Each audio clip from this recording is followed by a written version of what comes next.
So this is the famous pop-off valve. It's also known as exhaust valve, adjustable pressure limiting valve, and overflow valve.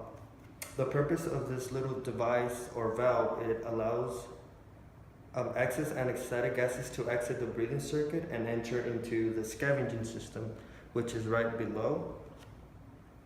It also prevents excessive pressure or volume of gases to enter into the circuit. So this part of the machine, which is kind of like my favorite part, this is called your reservoir bag, or also your rebreathing bag. It's a flexible air storage bag, and it allows the delivery of anesthetic gases or oxygen gases to your patient. It also helps confirm proper endotracheal tube placement, and we could manually ventilate our patient or bagging our patient. So this part of the machine, or the white piece, it's your inhalation tube.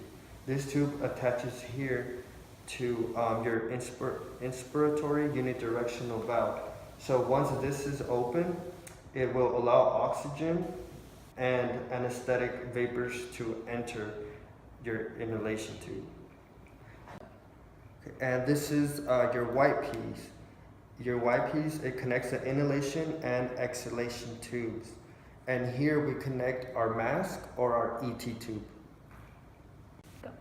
This is your exhalation tube, the far end of your white piece, and it attaches to your expiratory unidirectional valve, which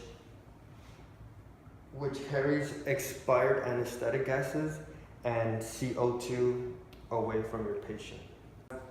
A passive system like the one we have here, which it uses positive pressure from the anesthetic machine to pump gas into the scavenging system right here.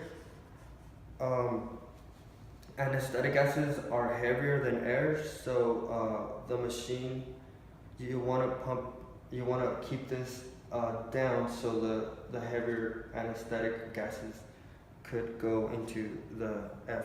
So this is your F air canister. This is part of your passive scavenging system.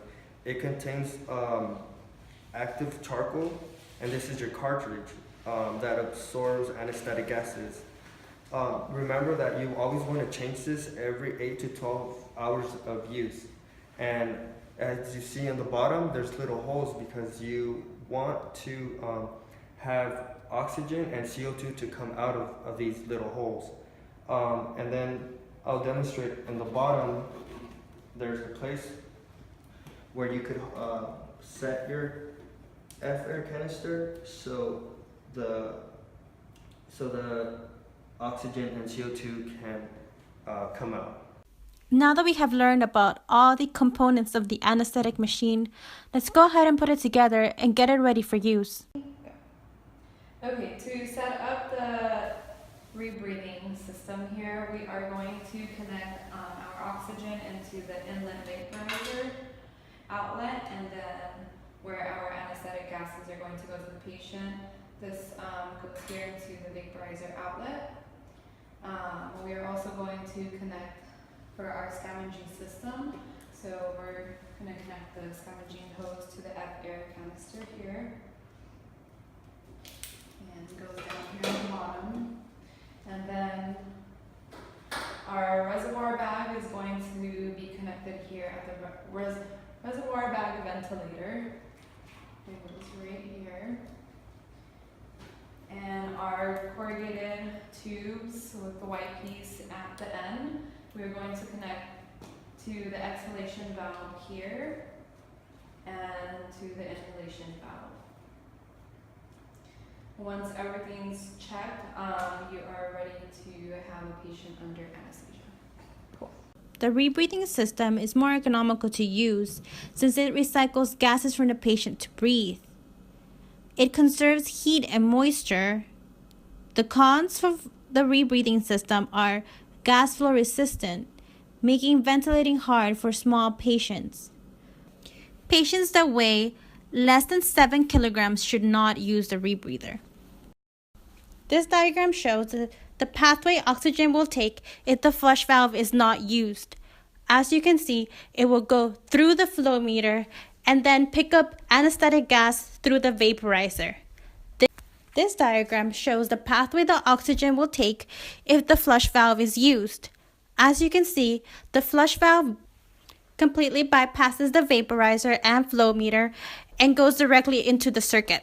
On rebreather, we are going to remove this from the vaporizer outlet, and the inhalation tube here we will place in the vaporizer outlet. Our exhalation tube will be connected to our F-air canister that goes down here.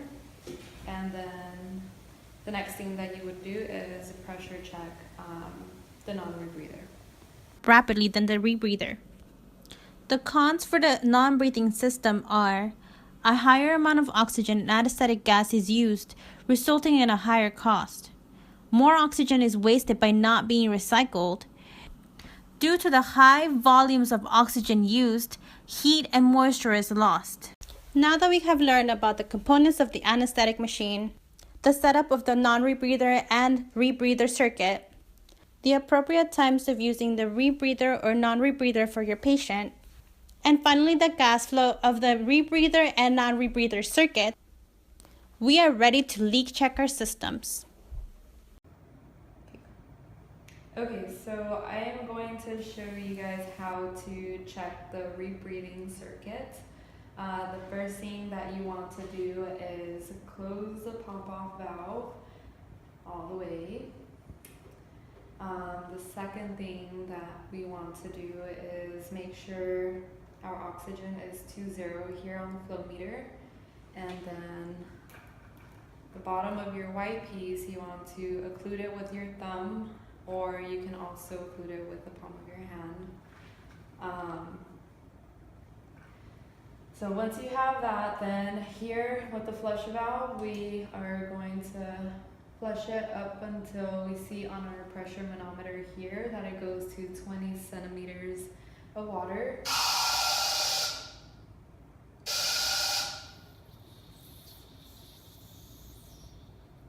So once we have it at 20 centimeters of water, we want to wait for 10 seconds to make sure that there are no leaks in our circuit here and with our bag. Okay, so after we are done waiting for the 10 seconds, the first thing that you want to do is open the pop-off valve to make sure that our rebreathing circuit is releasing the oxygen properly. And you want to look at the pressure manometer there. And then lastly, you want to take off your thumb off of the white piece or your palm, and then you're set. Okay, so now I'm going to show you how to pressure check the non-rebreather. Since we are not able to use the flush valve here, so we will use the oxygen to 100%. Secondly, we are going to cover where the ET tube connects with your thumb, and also the occlusion valve, holding it sideways with your side finger, so your middle finger and your thumb parallel to the floor, and then with your index finger occluding the occlusion valve here.